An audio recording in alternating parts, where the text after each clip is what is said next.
सिंहासन हिल उठे राजवंशों ने भ्रकुटी तानी थी, बूढ़े भारत में भी फिर से आई नई जवानी थी। गुमी हुई आज़ादी की कीमत सबने पहचानी थी, दूर फिरंगे को करने को सबने मन में ठानी थी। चमक उठी सन 57 में वह तलवार पुरानी थी। जिनके अत्याचारों से त्रस्त होकर हमारे राजा महाराजे जो थे उनकी भ्रकुटियां तन गईं और उनके शरीर में युवावस्था जैसा जोश आ गया। तलवारें खिंच गईं, लेकिन अंग्रेजों के विरुद्ध खिंची। तो अंग्रेजों के अत्याचार से तंग आकर के जब यह 1857 में उनके विरुद्ध पहला स्वतंत्रता संग्राम लड़ा गया। लेकिन प्रश्न है कि इससे पहले हम क्या कर रहे थे? पहले भी तो अंग्रेज थे, पहले भी तो राजा महाराजा थे। हमारे लिए क्या कर रहे थे?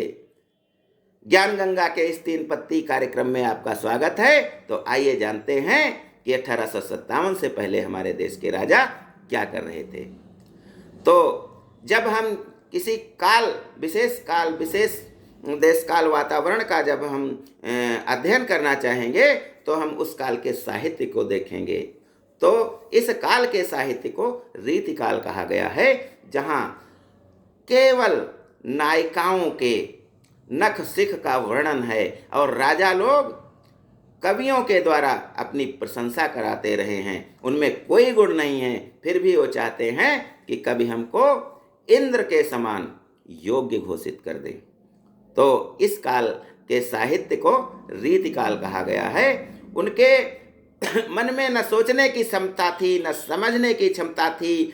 गरीब व्यक्ति दाने दाने को मुहताज था। 4-4 दिन रोटियां नहीं बनती थी, घर में चूल्हा नहीं जलता था, लेकिन उन्होंने अपने सारे दायित्व अंग्रेजों पर छोड़ दिए। अंग्रेज लठ मार मार करके वसूली करते थे, लोग मर जाया करते थे, कोड़े मारे जाते थे, लेकिन हमारे देश के राजा स्वर्ग जैसा सुख भोग रहे थे और मदिरा पी रहे थे और नायिकाओं के, लड़कियों के, औरतों के अंगों के बारे में तरह तरह से कवियों द्वारा प्रशंसा करा रहे थे। उसको सुनकर मौज मस्ती कर रहे थे, यानी उनमें छिछोरापन आ गया था।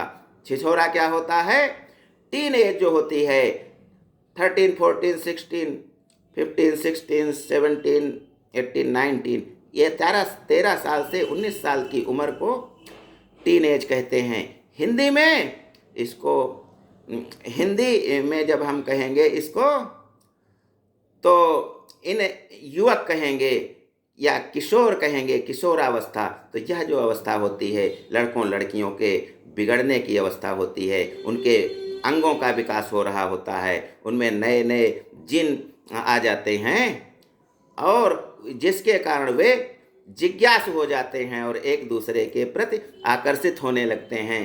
यह उम्र बिगड़ गया, इस उम्र में जो कोई तो बिगड़ गया। इसीलिए कक्षा 6 से कक्षा 12 तक जो बच्चा होता था इस उम्र का, उसको लड़कियों का अलग कॉलेज, लड़कों का अलग कर दिया जाता था और फिर एक कर दिया जाता था।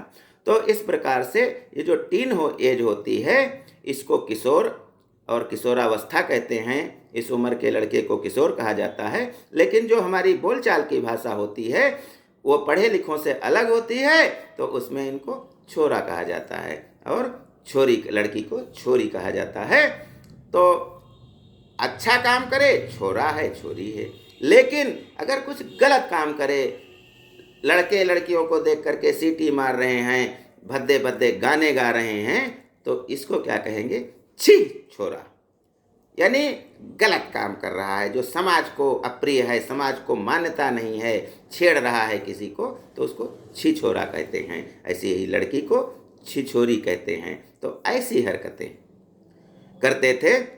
तो जैसे रीतकाल के साहित्य में एक बिहारी लाल जी का दोहा है, कहत नटत रीझत खिजत मिलत खिलत लजियात, भरे भवन में करत हैं नैनन ही सो बात।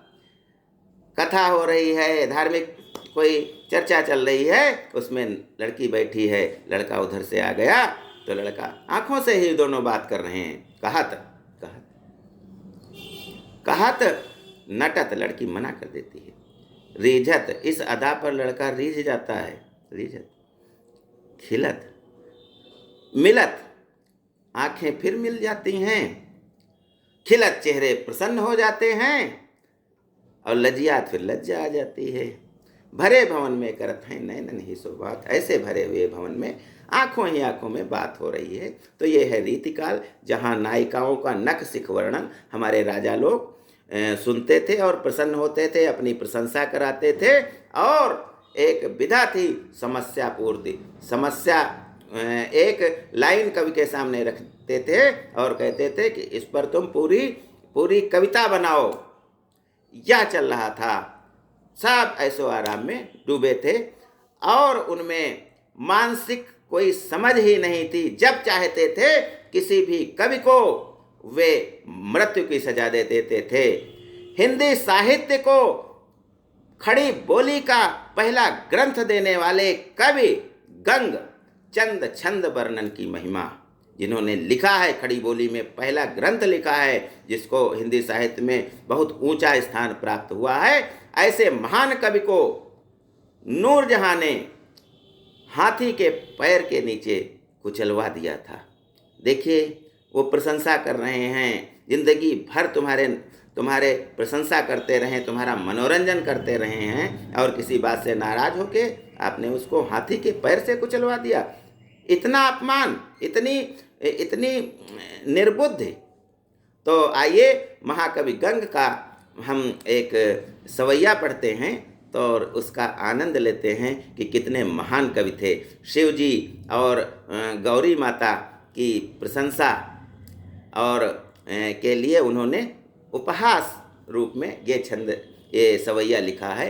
भभूत लगावत शंकर को अहिलोचन मध्य पर्यो झरिकै। शिव जी के भभूत लगाई जा रही है।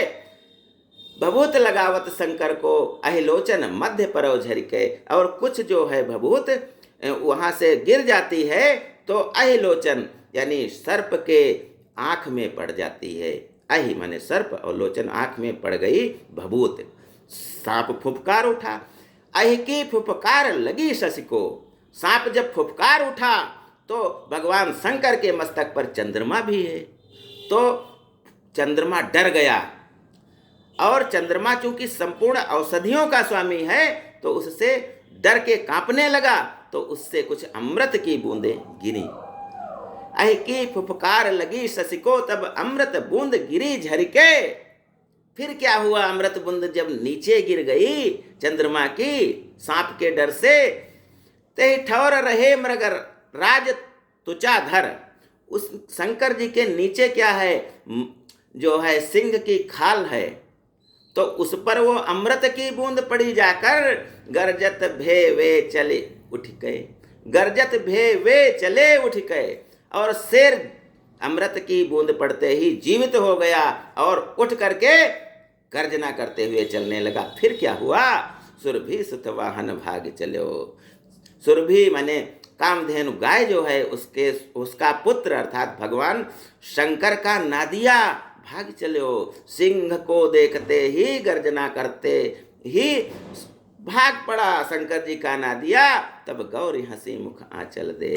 तब गौरा मुख पर आंचल रख के हंसने लगी। ये कितने महान कवि की कल्पना है, हास परिहास है। लेकिन ऐसे कवि को मृत्युदंड दे दिया गया। तो क्यों मृत्युदंड दे दिया गया? एक सवैया है कि गंग को एक कवि ने कहा कि आप जो है समस्या पूर्ति कीजिए, ठननम ठननम ठननम ठहक्यो, इस पर कविता बनाइए। गंग ने बना दिया। करके जो श्रृंगार अटारी चढ़ी मनि लालन सो हियरा लहक्यो। एक नायिका है, वो श्रृंगार करके ऐसा अटारी पर चढ़ती है, अट्टालिका पर चढ़ती है, मनि लालन से हियरा लहक्यो। और मड़ियाँ और लाल और जो हीरे मोती पहने थे उसका सारा हृदय लहक रहा था, खुश हो रहा था। और क्या था? सब अंग सुबास सुगंध लगाए के बास चहूँ दिस को महक्यो। ऐसा इत्र लगाया था कि चारों ओर उसकी खुशबू फैल रही थी। करते एक कंगन छूट पड़ो, इतने में उसके कर से एक कंगन निकल पड़ा।